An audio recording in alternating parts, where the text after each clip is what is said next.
eu sou Cláudia Kozer, CEO da plataforma Nobis. Estamos aqui para mais um episódio do ESG Cast, um oferecimento da plataforma Nobis com o objetivo de discutirmos e avançarmos nos temas relacionados a ESG. Muito bem, no episódio passado nós trabalhamos com alguns desafios a serem superados quando se pensa em implantar ESG, e são desafios que precisam estar em meio a um fluxo de diagnóstico organizacional, acerca de elementos culturais, da gestão, do mercado, do futuro dos negócios, as dimensões financeiras, os clientes, funcionários de um modo geral, e diferentes stakeholders e suas demandas específicas. Muito bem, num primeiro momento, é muito importante que as empresas, que os gestores se perguntem qual é o que se quer com o ESG, E avaliar de um modo geral se o objetivo é redução de custos, reagir a demandas do mercado, seguir uma tendência, fazer o básico, avançar níveis mais aprofundados nas práticas organizacionais, o que realmente se quer. E quando a gente fala de o que se quer, é observar em essência, o quanto a empresa está disposta a investir recursos financeiros, recursos humanos, materiais e também investir na transformação de modelos de negócios, porque ESG é muito mais do que uma prática localizada numa área da empresa. ESG é para ser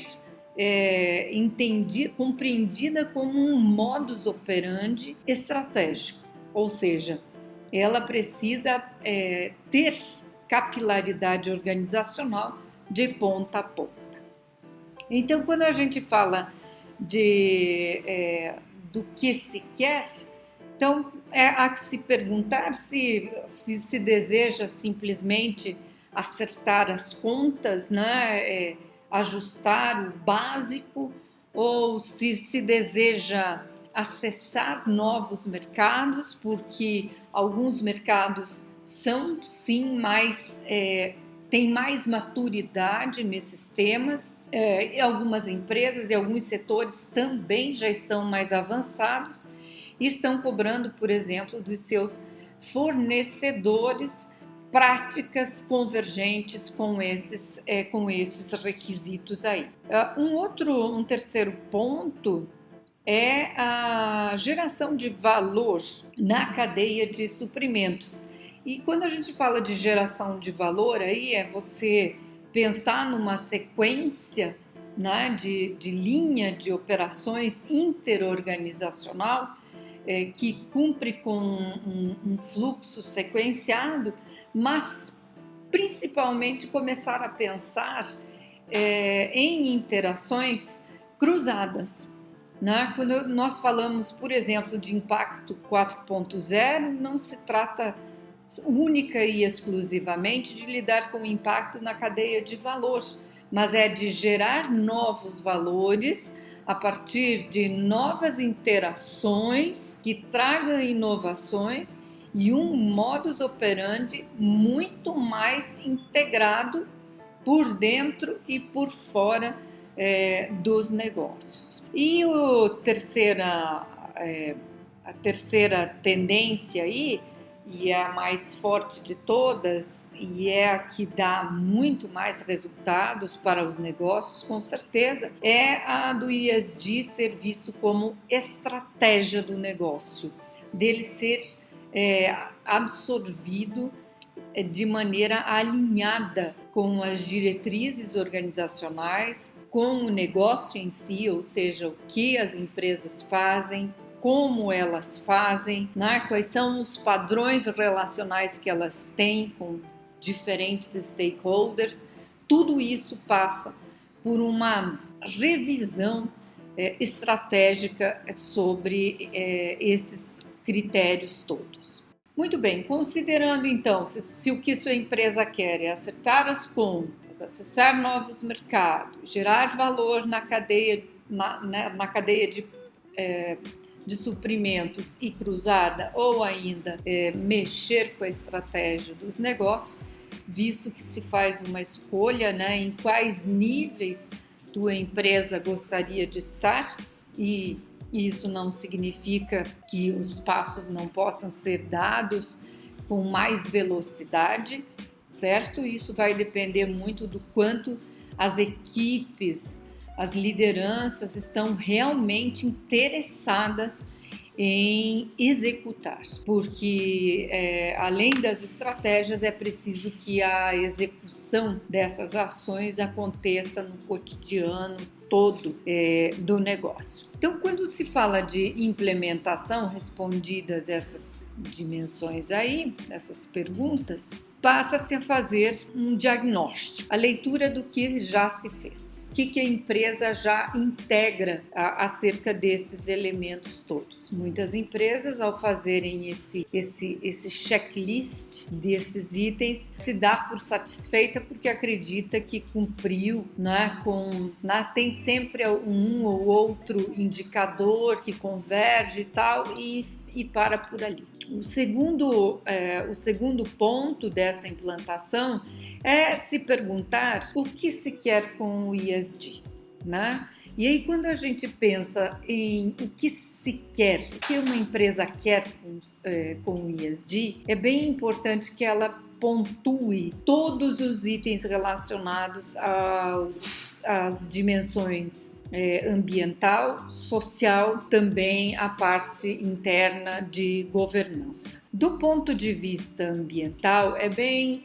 necessário que a empresa se pergunte se ela está num nível única e exclusivamente coercitivo de dar respostas à legislação, a requisitos legais, e isso não te põe à frente de nenhum negócio, porque é requisito básico, ou se você está mais num nível normativo, ou seja, é esperado que as empresas desempenhem determinadas decisões e práticas, e geralmente elas são convencionadas com especialistas de diferentes áreas, relacionadas às dimensões ambientais, ou se você quer levar isso num nível cultural e estratégico e colocar isso no propósito do negócio de ser uma empresa cada vez melhor para o meio em que se integra.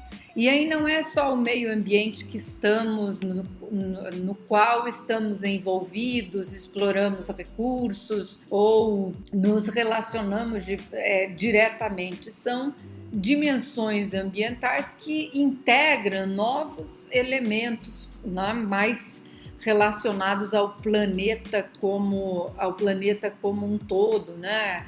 É você olhar para a dimensão da água e visualizar ela em todos os lastros do teu negócio. Clima é onde que em qualquer atividade as emissões de CO2 podem estar presentes, não só nas atividades fins, mas também em todas as atividades do negócio. Claro que muito em especial se dedicar a dimensões mais afins, né? Do ponto de vista social, é interessante e é necessário fazer a migração de uma prática que é avulsa do negócio, porque é isso que muitas organizações têm adotado, lidar com a dimensão social com uma característica mais assistencial, pouco monitorada, pouco observada e muito num roteiro do tipo doação e aí lavo as mãos e tá tudo certo porque já estou fazendo a minha parte. Não, se trata de investimentos sociais. E quando a gente passa a sair da via da assistência para o impacto, nós temos aí a necessidade de indicadores de transformação daquelas realidades muito mais efetivos. Então, decidir sobre continuamos a investir em projetos que dentre os quais não temos nenhum retorno, nenhuma informação, não sabemos se as pessoas estão sendo transformadas com esses investimentos, o que está sendo feito, se as comunidades estão realmente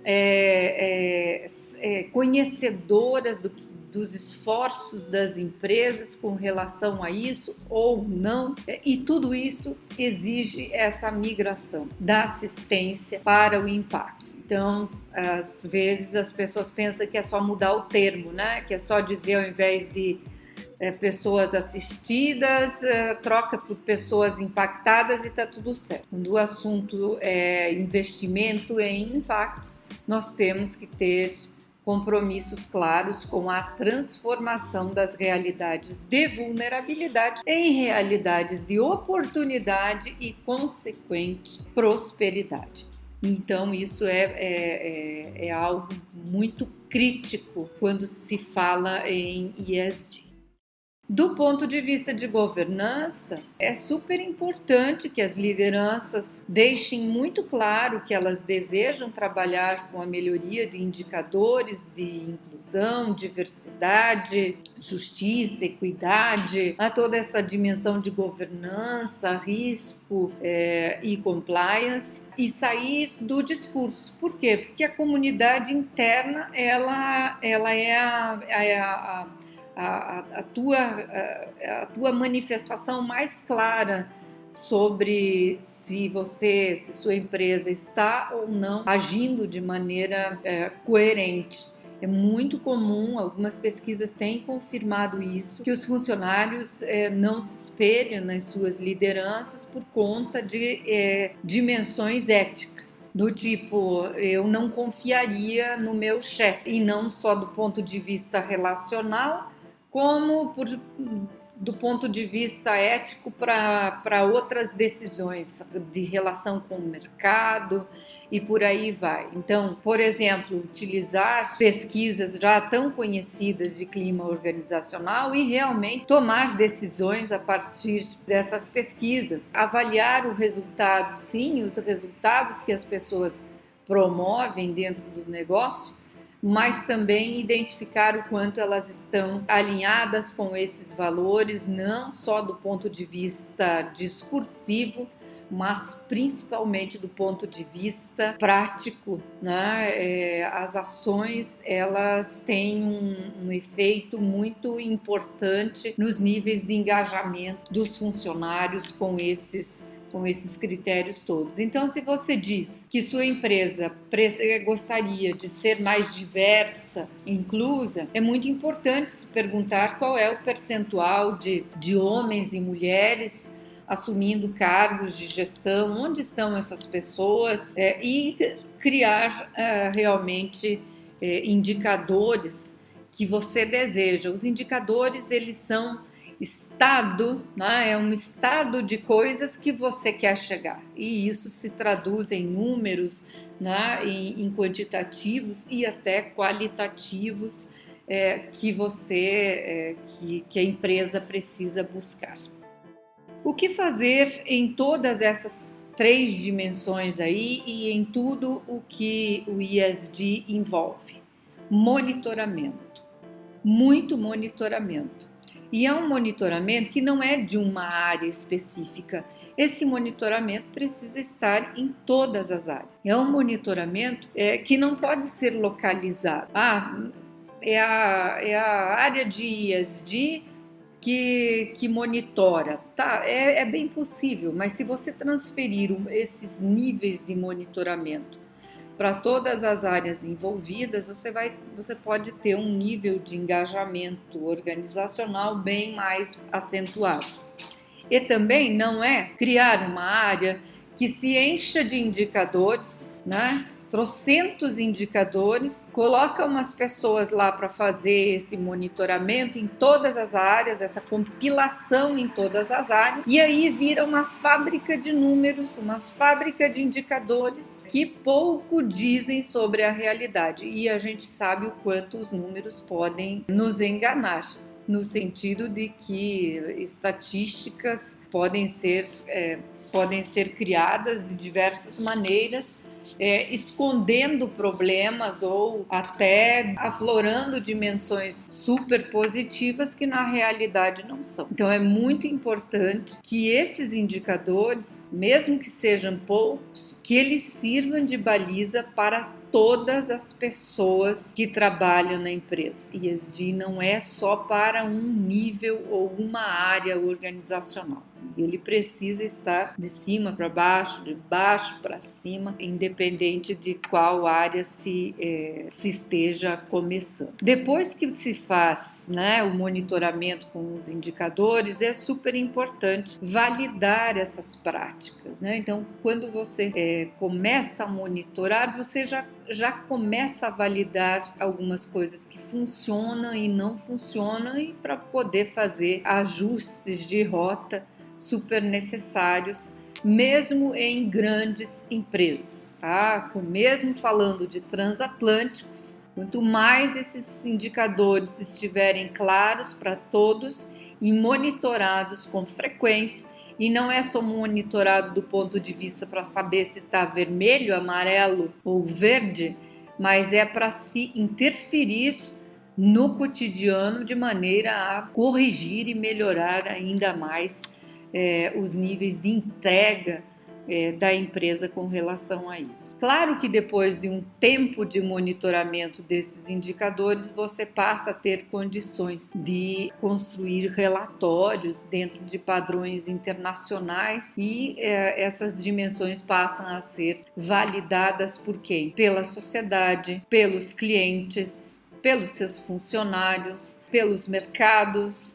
Eles é o público externo e interno quem vai validar essas decisões, essas ações e esses indicadores. Essa é a grande baliza que as empresas têm sobre esses acertos. E é sempre um processo contínuo, construtivo, coletivo, não é só de uma área, e interdisciplinar. Quanto mais integrado ele estiver, mais sistêmico ele for implementado, mais chances de resultados econômicos, financeiros, sociais, de qualidade de vida e de transformações que importam no mundo das organizações e da sociedade como um todo. Um grande abraço para você. No próximo episódio, nós continuaremos trabalhando com os desafios da implementação e também com algumas práticas sobre o que tem funcionado e o que não tem funcionado quando o assunto é ESG. Até mais!